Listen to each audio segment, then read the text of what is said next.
Olá, tudo bem? Neste tópico falaremos um pouquinho sobre o projeto indianista, o projeto da poesia indianista, não é isso? E, para começar, já preciso relembrar a questão da independência do Brasil. É muito importante a gente associar esse primeiro momento da poesia indianista à independência do Brasil, porque é nesse momento que há uma necessidade de uma criação de uma identidade nacional. E, para isso, a gente tem lá a figura do índio, a figura do indígena, como o símbolo da pureza, como o símbolo da nossa pátria, não é isso? Então já coloquei assim, revelação de uma identidade nacional que vai, é óbvio, gerar um anti-lusitanismo, legal? Ou seja, vai haver ali uma libertação das amarras portuguesas. Vai lembrar, nesse momento, até este momento, o que a gente faz parece ser, então, uma literatura muito associada ainda aos moldes portugueses. Foi assim, por exemplo, no arcadismo. O arcadismo que pega lá o culto à natureza, não é isso? O bucolismo, o pastoralismo, a vida no campo. Mas não sei se você sabe que Tomás Antônio Gonzaga e Cláudio Manuel da Costa, que são os dois grandes poetas árcades, embora falassem muito da vida no campo, jamais pisaram no campo. Isso era completamente uma cópia daquilo que se fazia lá na Europa. A mesma coisa aconteceu com o Barroco, né? Embora o Barroco tenha uma vertente crítica que seja exclusivamente ali brasileira, mas as outras vertentes, a religiosa, não é isso? A amorosa, a filosófica, elas acontecem também nos moldes europeus. Ou seja, parece que a literatura que se faz até esse momento, ela está muito associada, é óbvio, não é isso? A Portugal, a Europa de um modo geral, porque nós somos, digamos que, uma filial de Portugal até esse momento. E é a partir ali do romantismo que a gente tem essa criação de uma identidade nacional com a independência do Brasil. E aí, nesse sentido, o índio surge como uma figura de herói. E aí, isso é até também um pouco problemático, porque o índio, durante a nossa história, ele não é, digamos que, exaltado, não. Muito pelo contrário. O índio é catequizado, o índio é escravizado, o índio é maltratado. E aí, o que faz o romântico? O romântico vai lá, pega a figura do índio e coloca numa figura, numa posição, digamos que elevada. Daí a idealização. Uma das características muito fortes do romantismo, né, é justamente a idealização. É a idealização do índio aqui na primeira fase, a idealização da mulher na segunda fase, né? E por aí sucessivamente. E aí também, nesse sentido, vai haver uma valorização da nossa natureza, não é isso? Da nossa fauna, da nossa flora, certo? Dos nossos rios. Bem, e aí eu coloquei aqui indígena como sinônimo de pureza e liberdade, né? E aí volta até lá um pouquinho aquele mito do Rousseau, do bom selvagem, não é isso? A criação da imprensa que, com a chegada da corte portuguesa, cria, digamos que, uma espécie de público leitor, o que acaba fomentando a divulgação dessa literatura nacional, isso é importante, e a natureza sintonizada às emoções do eu lírico. Como assim natureza sintonizada às emoções do eu lírico? Ora, a gente tem até um pouco isso ainda no nosso dia a dia. Sabe quando você acorda e tá muito sol, mas você tá mal? E aí você fala assim, caramba, que saco esse sol, odeio calor. E aí você tá muito feliz e acorda e o dia tá nublado, tá frio. Aí você fala, caramba, adoro frio.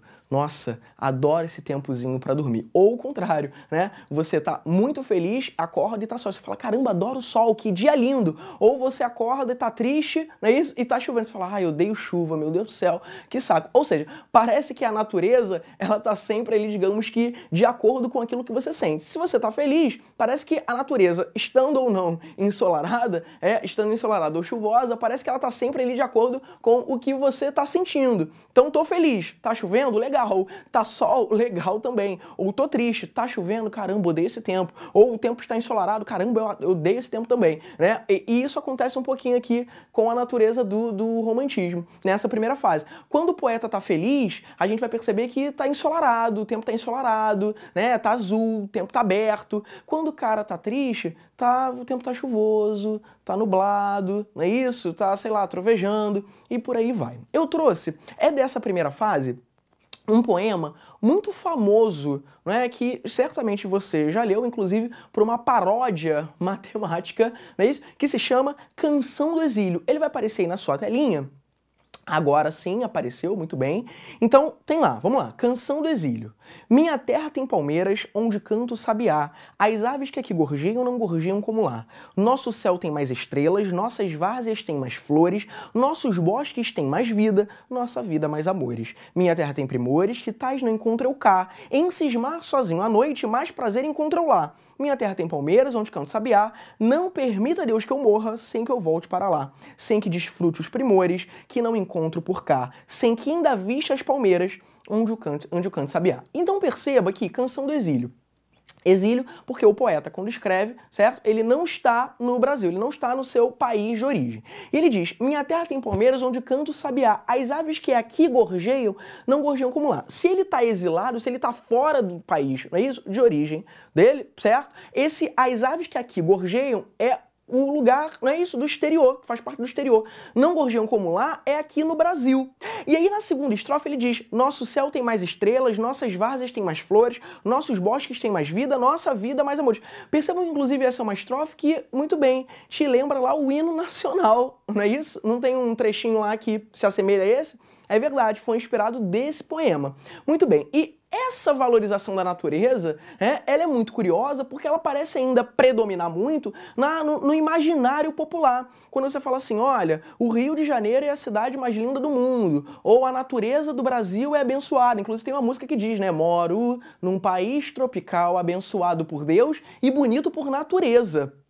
Peraí, como assim? Abençoado por Deus, um país tropical abençoado por Deus e bonito por natureza. A sensação que eu tenho é que não existe beleza maior do que a do Brasil.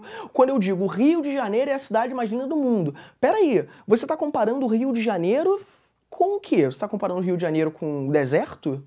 Como que você compara beleza de lugares? Né? Isso parece um tanto quanto fanático, né? Um tanto quanto ufanista. Inclusive, isso parece acontecer dentro dos próprios estados. Os estados aqui do Brasil, eles têm, digamos, eles guardam, digamos que esse sentimento bastante, digamos que, expressivo pelo seu lugar, pelo seu estado de origem. Então, costuma haver uma rixa, por exemplo, entre São Paulo e Rio de Janeiro. Não tem essa história? Ou seja, mas quase sempre, quase sempre é fruto de uma subjetividade, né? É fruto aí de uma imaginação que não tem nenhum dado que possa comprovar. Como que você diz que o Rio de Janeiro é a cidade, por exemplo, mais bonita do mundo? Qual é o dado que comprova isso? Não tem como. Até porque há outros tipos de beleza, né, que você não consegue comparar com a beleza do Rio de Janeiro. Até porque quando eu penso que você fala lá que o Rio de Janeiro é a cidade mais bonita do mundo, eu suponho que você esteja se referindo às praias, por exemplo. Então você está comparando praia com, não sei, o deserto do Saara, o deserto do Atacama, não é? Isso parece não fazer muito sentido no primeiro momento.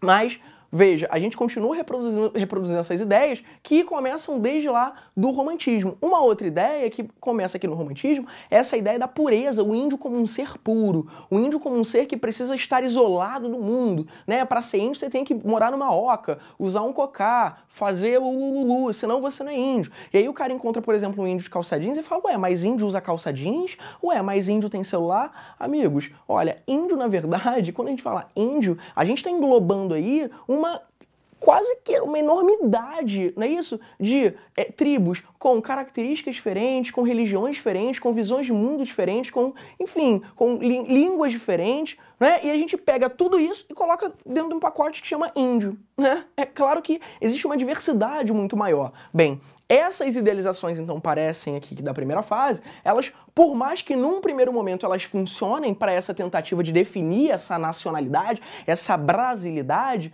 né? Num segundo momento elas parecem quase sempre ali frutos de alguma coisa que não se verifica.